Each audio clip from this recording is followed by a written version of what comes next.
السلام عليكم حبايبي الغاليين. يا رب تكونوا بألف خير وصحة وسعادة يا رب. وصفتنا النهاردة مميزة جدا جدا. هنعمل الفول بألذ وأحلى الطرق من الألف للياء. هنعمله مع بعض خطوة بخطوة بكل سهولة.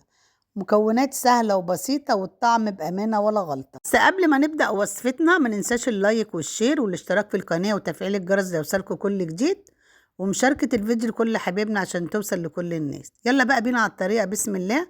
اللهم صل وسلم وبارك على سيدنا محمد وعلى آله وصحبه أجمعين. معايا كيلو فول نقيته كويس جدا، وهضيف عليه كوباية فول مدشوش اللي هو بتاع البصارة. هضيف كمان كوباية الا ربع عدس أصفر، وهغسلهم كويس جدا بالشكل ده. هنقعد بقى الفول ليلة كاملة. هنزل كده برتل ونص مية. اهم حاجة تغطي الفول والعدس والفول البصارة بالمية بالشكل ده، وهقلبهم كده. سيبهم ليلة كاملة. بعد الليلة كاملة شايفين بقى معايا الفولية نفشت ازاي، وكده بقى معايا جاهز. غسلته برضو وصفيته، وهنزل بقى في حلة كبيرة عشان طبعا هسوي الفول من 2.5 ل3 ساعات حسب نوع الفول. هنزل بقى بمعلقتين صغيرين كده بابريكا، ونص معلقة كركم. كركم ده حلو جدا للفول.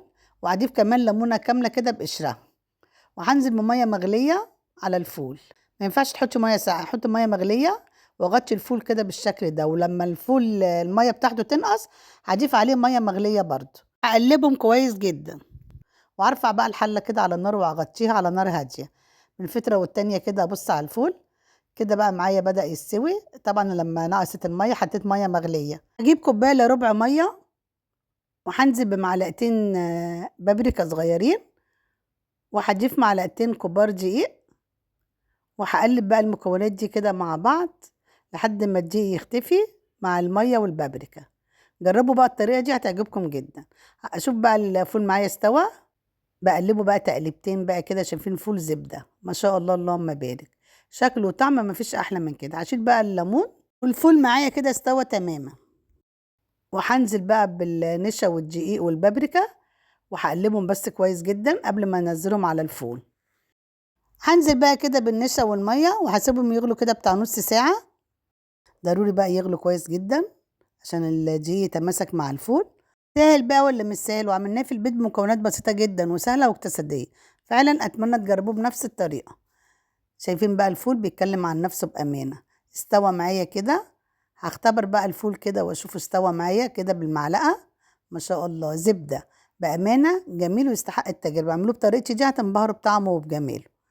كده بقى معايا جاهز الفول ما شاء الله. هفضيه بقى كده في الطبق. ايه رايكم بقى في طبق الفول الجميل ده؟ اعمليه في بيتك اوفر وانضف كتير من ان انت تشتريه جاهز من المحلات. طريقته سهله وبسيطه والطعم بامانه ولا غلطه. شايفين الطبق بيتكلم عن نفسه بامانه. كده بقى معايا جاهز الفول ما شاء الله اللهم بارك، وطعمه في منتهى الروعه والجمال. هنحضر اول طبق مع بعض.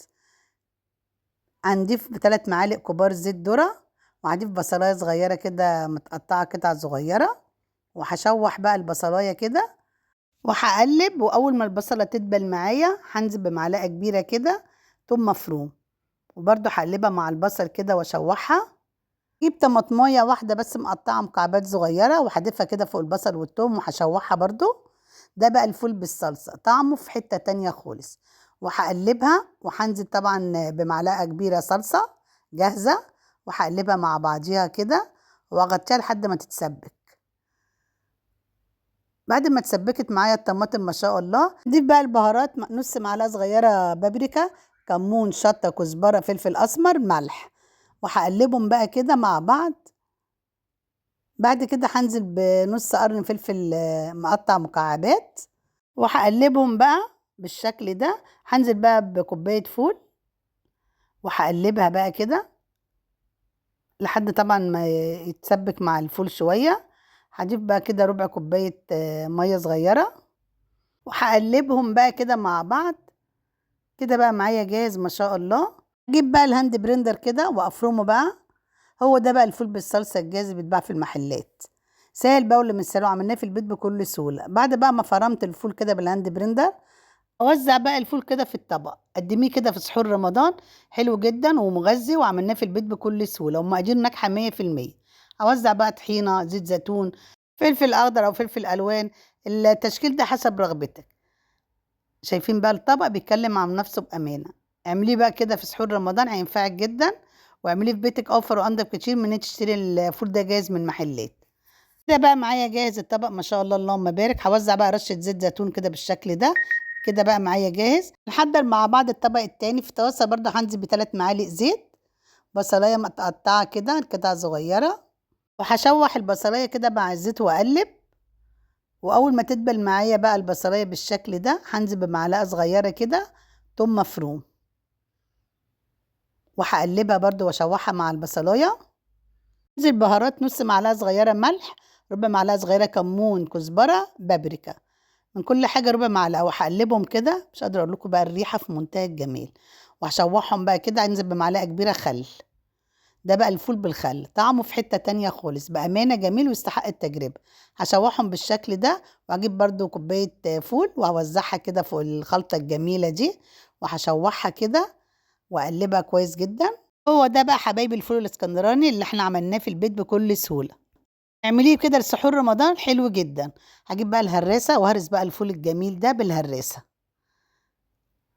بعد بقى ما هرسته بالشكل ده، هجيب برضو 3 معالق كبار كده طحينة واوزعهم فوق الفول. وهقلب بقى الفول مع الطحينة. شايفين بقى الجمال والحلاوة والطعامة ما شاء الله اللهم بارك. بعد بقى ما غلى معايا الفول، هنزل بقى بمعلقة كبيرة عصير ليمونة. وهجيب طبعا فلفل ألوان، هوزعه كده فوق الفول، وهقلبهم مع بعض كده. هو ده بقى الفول الاسكندراني اللي بيتباع في المحلات. وهنزل بقى طبعا بحبة زيت زيتون كده، بيبقى طعمه جميل جدا من الفول بالزيت الزيتون في حتة تانية خالص. وهوزعه كده بقى في الطبق الجميل ده بتاع رمضان. قدميه كده بقى في سحور رمضان حلو جدا ومش مكلف، وعملناه في البيت بأقل التكاليف. شكل وطعم مفيش أحلى من كده، فعلا جميل ويستحق التجربة. هزينه بقى كده بالطحينة، بالطماطم، بالخس، بالجرجير، أي خضرة عندك زيني بيه. فلفل ألوان اللي انت حباه، التزيين ده حسب رغبتك. قدميه كده على سفرة رمضان حلو جدا ومش مكلف. بعد بقى ما وزعت الليمون، هضيف كده نص عصير ليمونة، وهضيف كمان رشة زيت زيتون كده فوق الطبق الجميل ده. ايه رأيكم بقى؟ بأمانة الطبق بيتكلم عن نفسه. شايفين الجمال ما شاء الله اللهم بارك. هنحضر مع بعض النوع التالت. ده كوباية فول مطحون أنا ضرباه في الكبة. هنزل كده في الطاسة، وهضيف عليهم 3 معالق كبار طحينة بالشكل ده كده. والبهارات طبعا معلقة صغيرة ملح، وربع معلقة صغيرة كمون وشطة وبابريكا وفلفل أسمر. وهقلبهم مع بعض كده بالشكل ده.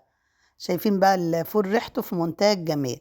بعد ما غلى معايا كده، هوزع عليه بقى رشة زيت زيتون. زيت الزيتون ده مفيد جدا. اللي ما عندكيش زيت زيتون حطي زيت عادي. وهضيف كمان معلقة كبيرة عصير ليمونة، وهقلبهم مع بعض كده لحد ما يغلوا بقى حبة صغيرين. وهنزل كده بقى في الطبق الجميل ده. شايفين بقى الفول ده بالطحينة، شكل وطعم مفيش احلى من كده. اعملوه بطريقتي وادعولي، لان طريقته سهله وبسيطه والطعم بامانه ولا غلط. هزينه بقى التزيين ده حسب رغبتك. عايزه تزينيه بقى بالطحينه، طبعا بالطماطم، بالخضره المتاحه عندك. هو ده بقى الفول بالطحينه. سهل بقى ولا مش سهل؟ واعمليه في بيتك اوفر وانضف كتير من الجاهز. الطبق بيتكلم عن نفسه بامان. هنعمل الفول بالزبده. في طاسه هضيف معلقتين كبار زبده، واول ما الزبده تسيح بالشكل ده، هنزل بمعلقه كبيره كده توم مفروم، وهشوحها بقى كده بالشكل ده. واول ما تدبل هنزل برضو بكزبره خضراء وهقلبها. واول ما يتشوحوا معايا بقى بالشكل ده، هنزل بقى بكوبايه فول مطحون انا طحناه في الكبه. جربوا الطريقه دي هتعجبكم جدا. ده فول بالزبده برضو اعمليه سحور رمضان حلو جدا ومش مكلف، وعملناه في البيت باقل التكاليف. اول ما يغلي بقى معايا الفول، هحط بقى نص معلقه صغيره كده فلفل اسمر، نص معلقه صغيره ملح، معلقه صغيره عصير ليمون. وهقلبهم بقى كده مع بعض. كده بقى معايا جاهز ما شاء الله الفول بالزبده. هوزعه كده في الطبق بالشكل الجميل ده. سهل بقى ولا مش سهل؟ وعملنا في البيت بكل سهوله. ده بقى الفول بالزبده، طعم وشكل مفيش احلى من كده. ايه رايكم بقى حبايبي في انواع الفول اللي احنا عملناها لسحور رمضان؟ سهل بقى ولا مش سهل؟ وعملناه في البيت بكل سهوله. هي دي بقى 4 انواع تعمليها لسحور رمضان حلو جدا ومش مكلف، وعملناها في البيت باقل التكاليف. بامانه اعملوهم بطريقتي دي هتنبهروا بطعمهم وبجمالهم. ولو أول مرة تشاهدوا قناتي أكلات وحلويات أم ندى، اتمنى الاشتراك في القناة وتفعيل الجرس ليوصلكوا كل جديد، ومشاركة الفيديو كل حبايبنا عشان توصل لكل الناس. وبكده تكون وصفتنا خلاص خلصت. اتمنى الفيديو ينول اعجابكم ان شاء الله، ولو حضراتكم عجبكم الفيديو يا ريت لايك وشير للفيديو. بشكركم جميعا على المشاهدة، في انتظار تعليقاتكم الجميلة اللي بتسعدني دايما وبتشجعني في تقديم الافضل في القناة. والسلام عليكم، واشوفكم في فيديو جديد ان شاء الله.